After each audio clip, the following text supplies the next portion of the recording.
Question number 3 की बात करते हैं। इसको प्रतिस्थापन विधि से हल करना है, रैखिक समीकरण है। तो क्या करोगे इसमें, देखो सबसे पहले हम लोग बताए हैं इसको समीकरण 1 मानोगे, दूसरे वाले को समीकरण 2 मानोगे। तो यहाँ पे लिखेंगे हम लोग हल।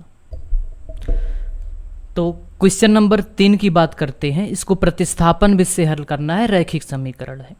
तो क्या करोगे इसमें, देखो सबसे पहले हम लोग बताए हैं इसको समीकरण 1 मानोगे, दूसरे वाले को समीकरण 2 मानोगे। तो यहाँ पे लिखेंगे हम लोग हल। तो इसका हल करने वाले हैं, तो यहाँ पे लिखोगे आप हल। तो y बराबर कितना 3, इसको बना लेना आप समीकरण नंबर 1। अगला है 9x माइनस 3y बराबर कितना 9, इसको बनाओगे समीकरण नंबर 2। अब क्या करोगे, देखो हम बोले थे आपको कि या तो समीकरण 1 से x अथवा y का मान निकाल लो, या तो समीकरण नंबर 2 से। तो चलो समीकरण नंबर 1 से निकालते हैं। चलो इस बार y का मान निकाल लेते हैं। आप x का मान निकालना या y का कोई दिक्कत की बात नहीं है, जो सुविधा आसान लगता है उसी का निकाल लिया जाता है। तो यहाँ पे लिखोगे समीकरण 1 से।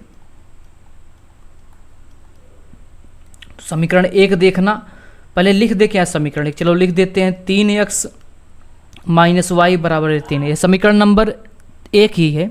देखो इस y को हम लोग इधर भेज दे, इस 3 को इधर लेकर आ जाए।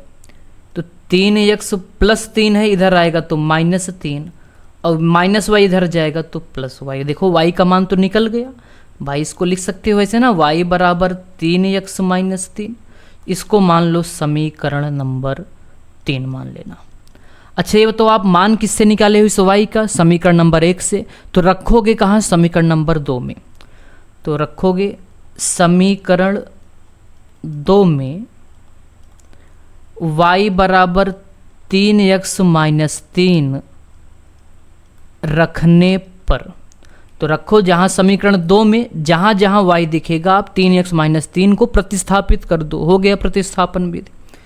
तो इसको लिखोगे 9x माइनस 3, y दिखा तो ब्रैकेट लगाओगे, y के स्थान पे पूरा रख दो। देखो यहाँ पे रख रहे हैं 3x माइनस 3 बराबर 9, हल कर दो तो हो जाएगा 9x, 3 त्रिका 9x, भाई माइनस गुणा प्लस में करोगे माइनस, 3 त्रिका 9x, माइनस गुणा माइनस में करोगे प्लस, 3 त्रिका 9 बराबर 9। तो 9x प्लस में है, 9x माइनस में कट जाएगा। तो देखो एक चीज़ यहाँ से और समझो, ध्यान से देखना, जब हम लोग हल करें, हल निकले ही ना, मतलब दोनों पक्ष बराबर हो जाए, तो समझ लेना कि वो रेखाएं समपाती होती हैं, अर्थात इसका अनेक हल होंगे। तो यहाँ पे आपको लिखना होगा अपरिमित रूप से अनेक हल होंगे, अपरिमित रूप से अनेक हल। रेखा समपाती है तो अगर ऐसे स्थिति कुछ बने तो ऐसे आपको लिखना पड़ेगा अपरिमित रूप से अनेक हल। ठीक है, तो ये हो गया, यही समझ लेना आंसर हो जाएगा इसका। तो अब हम लोग बात करते हैं क्वेश्चन नंबर 4 की। तो देख सकते हो प्रश्न नंबर 3.2 का है। जैसे दशमलव में है तो कोई दिक्कत नहीं है, पहले नियम वही रहेगा। सबसे पहले लिखोगे आप हल, समीकरण लिखो 0.2x प्लस 0.3y बराबर है 1.3, इसको बना लो समीकरण नंबर 1।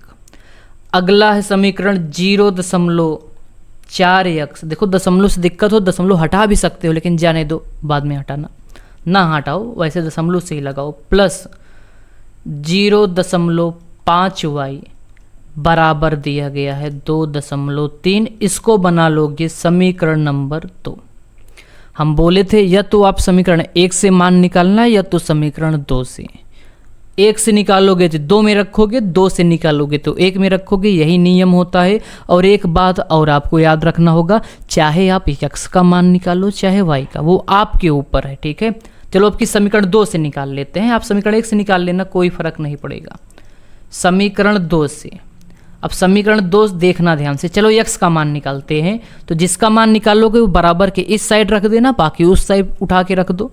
तो कुछ नियम होता है, नियम से पालन करना। 0.4x ऐसे लिखोगे, देखो इसको लिख दिए, इसको इधर लेकर जाएंगे तो ये हो जाएगा बराबर, भाई 2.3 तो अपने स्थान पर है, बराबर की साइड ही, ये प्लस है, इधर आएगा तो माइनस हो जाएगा, 0.5y। लेकिन हमें x का मान निकालना है तो 0.4x निकल गया, तो यहाँ से निकाल लोगे x बराबर 2.3 माइनस 0.5y। देखो इधर गुणा हो रहा था ना इसका x में, इधर सबका भाग हो जाएगा 0.4। अब इसी को ऐसे समीकरण बना लो, बाद में हल कर लेंगे इसको। समीकरण नंबर 3। अब चाहो तो चलो अब इस x का मान, तो इस x का मान आप रख दो देखो समीकरण नंबर 2 से निकाले हो तो कहाँ रखोगे बताओ? आपको रखना पड़ेगा समीकरण नंबर 1 में। तो जहाँ x दिखेगा पूरा इसको रख दोगे, तो चलो रखते हैं। तो ये हो जाएगा 0.2 भाई x दिखा, ब्रैकेट लगा दो और x के स्थान पे पूरा इसको रखोगे तो 2.3 माइनस 0.5y पूरे के बटे 0.4 x के स्थान पे रख दिए समीकरण नंबर 1 में।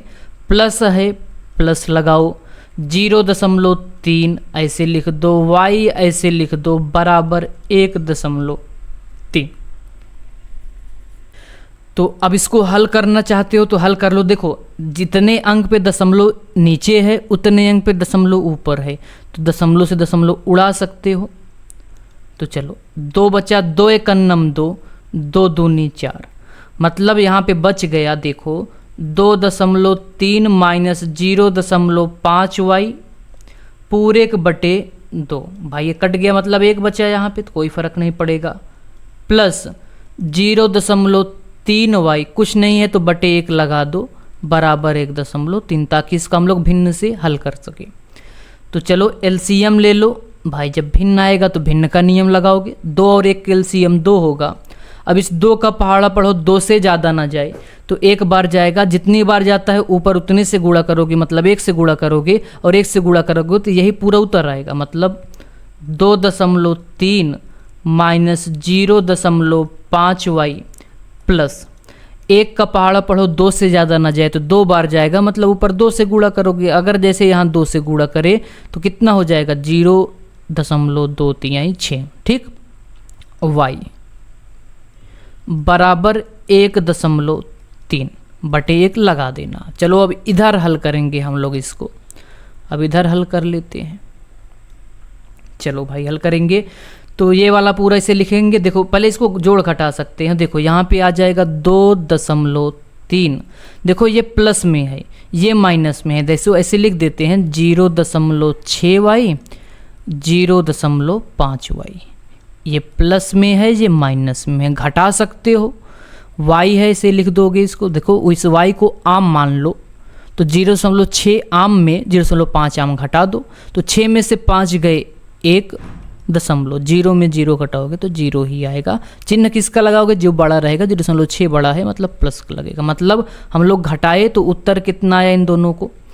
तो प्लस का 0.1y पूरे का बटे कितना 2 बराबर 1.3 बटे 1 लिख सकते हो। ये तो रफ कार्य था, इसको मिटा सकते हो। चलो अब इसको हल करोगे, तिर्यक गुणा कर दो। देखो इस पूरे का गुणा 1 में करोगे तो वही आ गया। जैसे भाई देखो 4 का गुणा 1 में करते हो 4 आता है, 5 का गुणा 1 में करते हो 5 आता है, x का गुणा 1 में करते हो x आता है। वैसे इस पूरे का गुणा 1 में करोगे यही आ जाएगा। मतलब 2.3 प्लस 0.1y बराबर, इस 2 का गुणा इसमें करोगे, तिर्यक गुणा होता है ना, 13 दूनी 26। 1 अंक पे दशमलव था तो 1 अंक पे दशमलव लगा दो। तो यहाँ से हो जाएगा 0.1y बराबर 2.6, ये प्लस में है इधर आएगा तो माइनस में हो जाएगा 2.3। इस दशमलव का खेला है, समझते रहिएगा। 0.1y बराबर, देखो घटाओगे इसे आराम से घटा लो, दशमलव के नीचे दशमलव लिखो, इधर वाला इधर, इधर वाला इधर, तो 2.3 माइनस करोगे तो अगर माइनस करोगे तो 6 में से 3 गए 3, 2 में से 2 गए 0, तो मतलब आ जाएगा 0.3। तो y बराबर 0.3 बटे 0.1, सेम अंक पे दशमलव है, दशमलव से दशमलव हटा दोगे तो बचेगा 3 बटे 1 मतलब 3। यहाँ से y बराबर कितना मिला 3। y बराबर कितना मिल गया 3।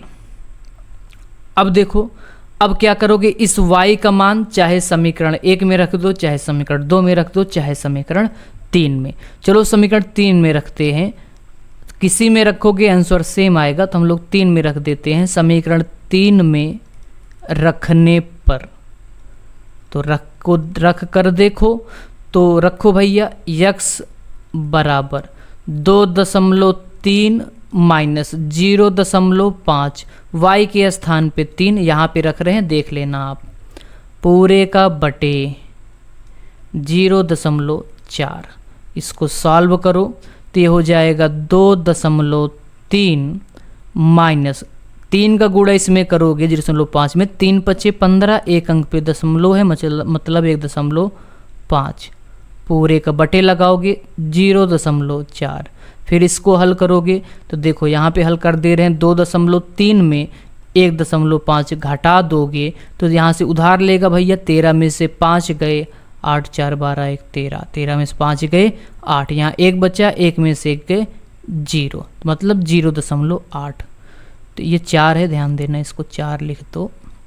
तो यहाँ से आया 0.8 बटे 0.4, दशमलव से दशमलव कट गया, मतलब 8/4, 4 एक अन्नम 4, 4 दूनी 8, सॉरी 4 दूनी 8 बोल रहे हैं, हाँ 8 तो होता ही, लेकिन 2 आएगा ना, 4 दूनी 8, 2 आया तो 2 लिखोगे।